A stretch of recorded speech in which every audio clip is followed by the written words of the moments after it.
We just talked about water as a reversible nucleophile. An alcohol is very similar to water. It has an OH. And so an alcohol is going to react similarly to water. So let's focus on acid catalysis, and let's try this out. So let's say I put my ketone into, let's say I have acetone that I'm going to put into methanol. And I'm going to add some acid catalyst. So remember, acid catalysts make the electrophile more electrophilic. That's right. So we start by activating our carbonyl compound, and then one of our methanol, Me for methyl, comes in to attack it. So this mechanism looks a lot like the acid-catalyzed hydrate formation. And we get something that looks very much like a hydrate, right? We end up with something where we've added MEOH across that CO bond. This is called a hemiacetal, and it's very much like a hydrate in that it's really unstable. All right, it might be formed for a split second, but the equilibrium here very much goes to the left. So K is way, way under 1. Which is to say, if you're doing homework and you're writing a product down as a hemiacetal, you are almost certainly wrong, because those things are not stable. Okay? So, hemiacetals, first thing that forms, like a hydrate, these things are unstable, not favored at equilibrium, primarily because they're too crowded, right? So aldehydes maybe sometimes, but for ketones, absolutely not. Let's keep going. So far, we've taken one molecule of methanol and added it across a CO double bond to get this hemiacetal. But there's still acid in the pot, right? And so if this methoxy group grabbed that proton, then we would just go backwards. That is the mechanism for going backwards. But what happens if this OH grabs that acid proton? Those oxygens are pretty much equivalent in reactivity and basicity and all that stuff. And so it's equally likely that it would go backwards by losing OMe, or it would go forwards, right? Now I've protonated that hydroxyl group. It is now water and ready to leave. And I like to think of it leaving because the lone pair on the methoxy group pushed it out.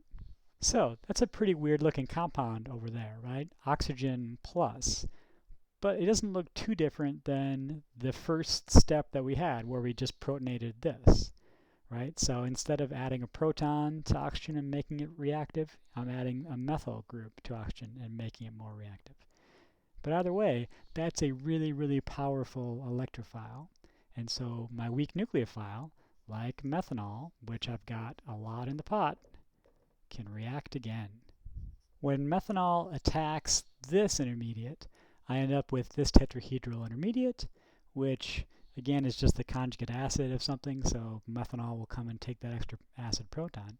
And they end up with something with now 2 oxygens off the same carbon. It's almost like an ether type of thing. It's almost like a double ether-ish, but we call it an acetal. So it's not a hemiacetal. A hemiacetal has O-alkyl and OH. An acetal has 2 O-alkyl groups on the same carbon. That's an acetal. Okay, so is all this reversible? Well, it is. Do we have any control over it?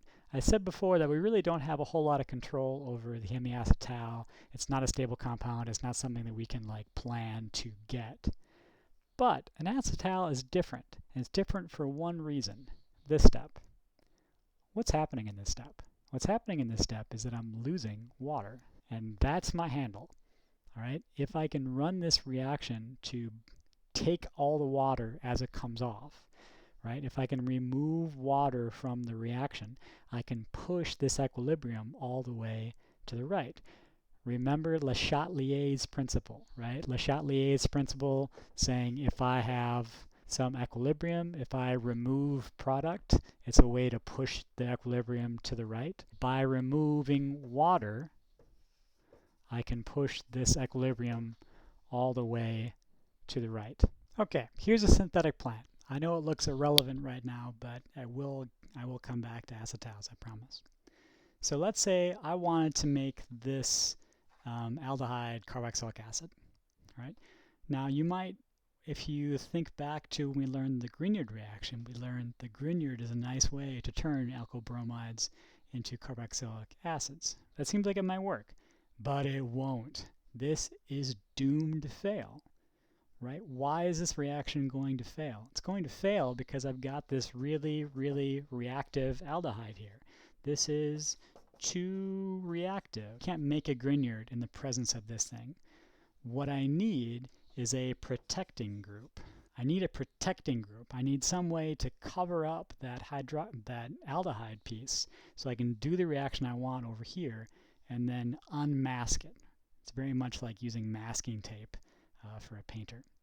So acetals give me a way to do that. And this time I'm not going to use an alcohol that'll add twice.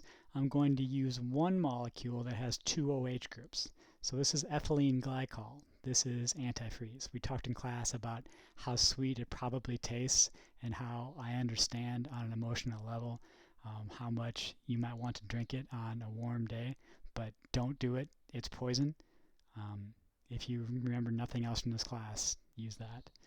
But anyways, we can make an acetal from this diol, and it looks like this. All right, so just like I had two equivalents of methanol add in, now I've got both ends of the diol are adding in.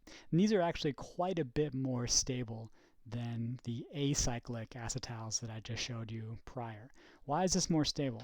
So this is more stable. Think of it like back when I was in college and I worked for the CIA and was constantly being drug out of helicopters of, like holding on where the Bond villain is trying to get me and stuff. You know how it is. I'm holding on to the helicopter ladder, right?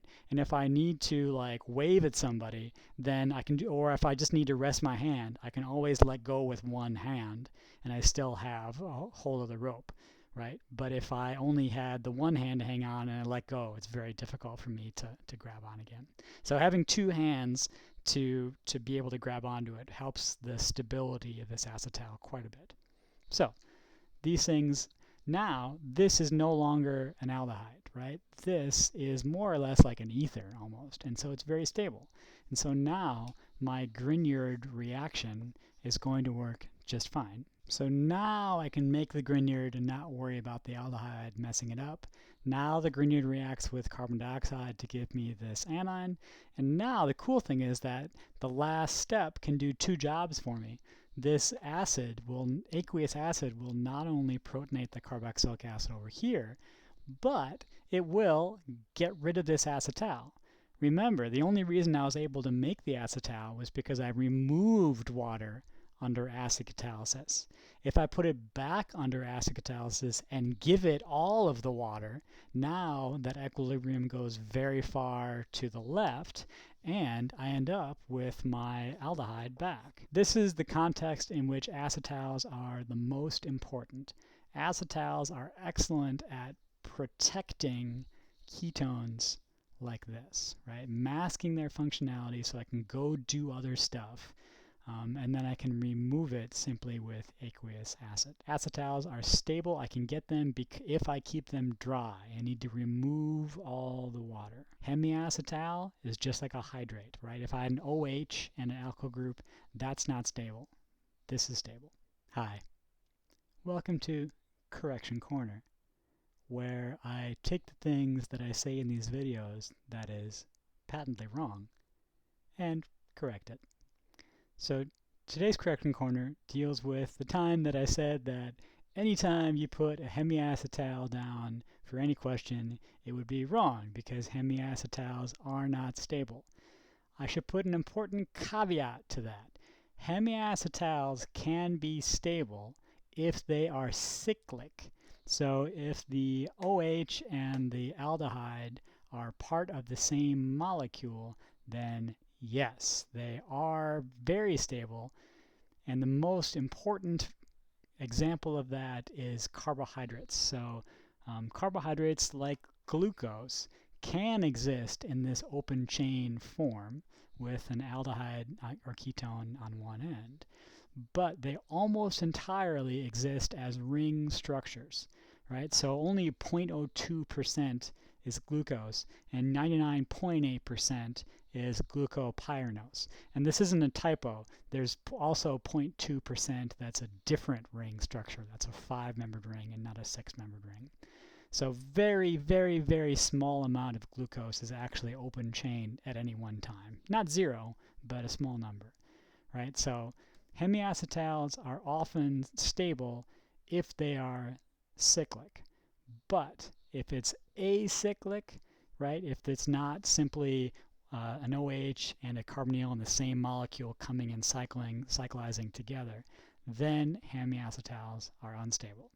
So hemiacetals, stable if cyclic, not stable if not cyclic. This has been Correction Corner.